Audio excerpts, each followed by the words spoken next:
तो हेलो दोस्तों, स्वागत है आप सबका मेरे इस यूट्यूब चैनल पर जिसका नाम है मॉडर्न काउंटडाउन। दोस्तों, इस एपिसोड में हम बात करने वाले हैं विश्व के ऐसे 7 शहरों के बारे में जो रातों रात या किसी आपदा के कारणवश तहस नहस हो गया। तो चलिए शुरू करते हैं। दोस्तों, हम लोग पहले बात करने वाले हैं अटलांटिस के बारे में। दोस्तों, 3500 साल पहले की बात है। तपा देने वाला गर्मियों का लंबा दिन ख़त्म होने वाला था। सूरज का प्रभाव कम होते ही लोगों को बाहर निकलने में आसानी होती थी। जाते जाते भी सूर्य की किरणें उस छोटे से द्वीप की सुंदरता को और बढ़ा रही थीं। गलियों में चहलकदमी करने वाले बढ़ते जा रहे थे। बच्चे किलकारियां मारते हुए खेल रहे थे। महिलाएं भी फुर्सत के पलों को आनंद ले रही थीं। तभी वहाँ हुआ कुछ ऐसा कि जिसके बारे में किसी ने नहीं सोचा था। अगले ही कुछ पलों में धरती का स्वर्ग कहा जाने वाला अटलांटिस ध्वस्त और जलमग्न हो गया। वह भी ऐसे कि आज तक किसी को पुख्ता जानकारी भी नहीं मिली। दोस्तों, अब हम लोग बात करते हैं कि अटलांटिस की आखिर सभ्यता कैसी थी। अटलांटिस को उस समय धरती का सबसे खुशहाल जगह माना जाता था। वहाँ सोना और चांदी के साथ ही बहुमूल्य पत्थरों की भरमार थी। द्वीप पर दूर दूर तक हरे भरे मैदान फैले थे। ज़मीन बहुत उपजाऊ थी। बड़ी तादाद में पशु पक्षी थे तो फलों के बगीचे भी थे। शहर को 5 क्षेत्रों में बांटा गया था। इस प्रकार शासन व्यवस्था भी आदर्श है। दोस्तों, अब बात करते हैं नंबर 2 की ओर। इटली का वो शहर जहां 1900 साल पहले की पूरी आबादी रातों रात पत्थर बन गई। दोस्तों, इटली में नेपल्स की खाड़ी में स्थित ज्वालामुखी का लावा तेजी से बहता हुआ पोम्पई शहर आ पहुंचा और मिनटों में शहर की पूरी आबादी खत्म हो गई। साल 1748 में कुछ सैलानी वहां पहुंचे तो देखा कि पूरे शहर में पत्थर की मूर्तियां ही मूर्तियां हैं। तो वे लोग जिन्हें ज्वालामुखी के लावे ने मार दिया था, ये सब वही लोग पत्थर की मूर्ति बन चुके थे। दोस्तों, अब हम लोग बात करते हैं पोम्पई शहर के बारे में। पोम्पई के भीड़ भाड़ वाले बाजार में एक गगनभेदी धमाके की गर्जना हो रही थी। ज़मीन जोर जोर से हिलती है जिसमें दोपहर में खरीदारी करने वालों का संतुलन बिगड़ जाता है और मछली और मांस की दुकानें भी गिर जाती हैं। लोग चिल्लाते हैं और माउंट वेसुवियस की ओर का इशारा करते हैं जो एक विशाल ज्वालामुखी है जो उनके ऊपर से उठता है। ज्वालामुखी 2000 साल पहले दोस्तों पोम्पई का हलचल भरा इलाका था जो दक्षिण इटली में स्थित है। लेकिन 80 की ईस्वी की गर्मियों में पास का माउंट वेसुवियस ज्वालामुखी फट गया। इसने हवा में 20 मील तक धुआं और जहरीली गैस उगल दी जो जल्द ही शहर में फैल गई। लगभग रात भर में पोम्पई के इलाके में 10,000 निवासियों में से कई राख की चादर के आगोश में आ गए। दोस्तों, अब हम लोग आते हैं नंबर 3 की ओर। सबूतों के अभाव में यूनानी भी होमर के होने का शक करते हैं। इन महाकाव्यों के काल और थीम को निर्धारित करना ऐसा विषय है जिस पर विवाद होता रहा है। प्राचीन यूनानी मानते रहे हैं कि ट्रोजन का युद्ध 1194 से 1184 ईसा पूर्व में हुआ था। इस काल को कई आधुनिक इतिहासकार भी स्वीकार करते हैं। इतिहासकार ये भी मानते हैं कि होमर ईसा पूर्व 8वीं सदी में रहे होंगे। दोस्तों, आखिर क्या है इतिहास, ये भी हम लोग जान लेते हैं। इलियड और ओडिसी में कही गई कहानियाँ अतुलनीय हैं और इसी वजह से कहानियाँ आज भी सुनाई जाती हैं। यूनानी मानते हैं कि ये पारंपरिक कहानियाँ हैं जो पीढ़ी दर पीढ़ी पहले मौखिक और फिर लिखित के रूप में आगे बढ़ती रही। लेखक भी कहते हैं कि प्रतिभा पात्रों में चयन भी हैं।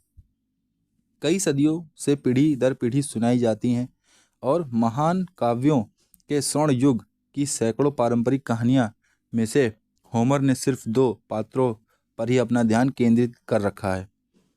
ये है एलियस और ओलिसेस, जिन्हें ओडियस और इल्यूलियस भी कहा जाता है। अब आते हैं दोस्तों हम लोग नंबर 4 की ओर। पेट्रा। पेट्रा का नाम शब्द आपने शायद अपने जीवन में सुना होगा क्योंकि यह दुनिया के 7 अजूबों में से एक के रूप में माना जाता है। दरअसल यह जॉर्डन में स्थित एक ऐतिहासिक नगर है जो पत्थरों में तराशी गई अपनी इमारतों के लिए दुनिया भर में प्रसिद्ध है। यहाँ के लाल रंग के पत्थरों की वजह से ही इसे रोज सिटी के नाम से भी जाना जाता है। माना जाता है कि 6ठी शताब्दी ईसा पूर्व में नाबातियन साम्राज्य ने पेट्रा का अपनी राजधानी के तौर पर स्थापित किया था, जबकि इसका निर्माण कार्य 1200 ईसा पूर्व के आसपास शुरू हुआ था। आज के समय में यह एक मशहूर पर्यटक स्थल बन गया है, जहां दूर दूर से लोग घूमने के लिए आते हैं और ऐतिहासिक जगह की खूबसूरती को देखकर आश्चर्यचकित हो जाते हैं। और दोस्तों, यह होर नामक पहाड़ की ढलान पर बने पेट्रा को यूनेस्को ने जहां विश्व धरोहर का दर्जा दिया हुआ है। दोस्तों, पेट्रा कब्रों, स्मारकों और पवित्र संरचनाओं का एक विशाल शहर है। यहाँ लगभग 800 नक्काशीदार कब्रें हैं। पेट्रा के आसपास 265 वर्ग किलोमीटर में फैला एक पुरातात्विक पार्क भी है। इसके अलावा पेट्रा थिएटर भी है, जहाँ 5 से 8 हज़ार लोगों के बैठने की जगह भी है। अब आते हैं दोस्तों हम लोग नंबर 5 की ओर। ग्रेट जिम्बाब्वे एक अफ्रीकी लौह युग के शहर के व्यापक पत्थर के खंडहर या दक्षिण पूर्वी जिम्बाब्वे में स्थित है, जो मासविंगो पूर्व में फोर्ट विक्टोरिया से लगभग 19 मील यानी 30 किलोमीटर दक्षिण पूर्व में स्थित है। दोस्तों, खंडहरों का केंद्रीय क्षेत्र लगभग 200 एकड़ यानी 80 हेक्टेयर तक फैला हुआ है, जो ग्रेट जिम्बाब्वे को जिम्बाब्वे और मोजाम्बिक के देशों में फैले 150 से अधिक प्रमुख पत्थर के खंडहरों में से सबसे बड़ा बनाता है। दोस्तों, बताता हूं कि महान जिम्बाब्वे राष्ट्रीय स्मारक के बारे में और आपको जानकारी। यह अनुमान लगाया गया है कि केंद्रीय खंडहर और आसपास की घाटी लगभग 10,000 से 20,000 की शोना आबादी का समर्थन करती थी। पशुपालन, फसल की खेती और हिंद महासागर के तट पर सोने के व्यापार का आधारित अर्थव्यवस्था के साथ ग्रेट जिम्बाब्वे 11वीं से 15वीं शताब्दी तक एक संपन्न व्यापारिक साम्राज्य का केंद्र बना हुआ था। शब्द जिम्बाब्वे का देश नाम एक शोना बंधु शब्द है, जिसका अर्थ है पत्थर के घर। अब बात करते हैं दोस्तों हम लोग अपने छठे नंबर की ओर। टिकल के बारे में आपको बताते हैं। गाइड कार्लोस लोपेज ने हाल ही में एक दौरे के दौरान हमारे समूह का ध्यान उस ओर आकर्षित करते हुए कहा, हम हमेशा से जानते थे कि टिकल आज आप जो देख रहे हैं उससे कहीं अधिक बड़ा है, क्योंकि इस जैसी कई इमारतें बेलों के नीचे दबी हुई हैं, वनस्पति की खड़ी ढलान वाली पहाड़ी। लेकिन अब हम आपको यह बात पूरी बताते हैं कि पूरा क्षेत्र एक बहुत बड़ी, अधिक परिष्कृत सभ्यता का स्थल था, शायद प्राचीन ग्रीस या मिस्र जितनी महान। उत्तरी ग्वाटेमाला में प्राचीन माया शहर 6वीं शताब्दी ईसा पूर्व का है। लोपेज ने बताया है कि 80% हिस्सा अभी भी खोदा नहीं गया है और कई महत्वपूर्ण स्थल कभी भी उजागर नहीं हो पाएंगे। कुछ इमारतों को साफ न करना ही बेहतर है, क्योंकि जड़ें पत्थरों के साथ इस तरह से जुड़ी हुई हैं कि खुदाई करने से वह टूटकर गिर भी सकती हैं।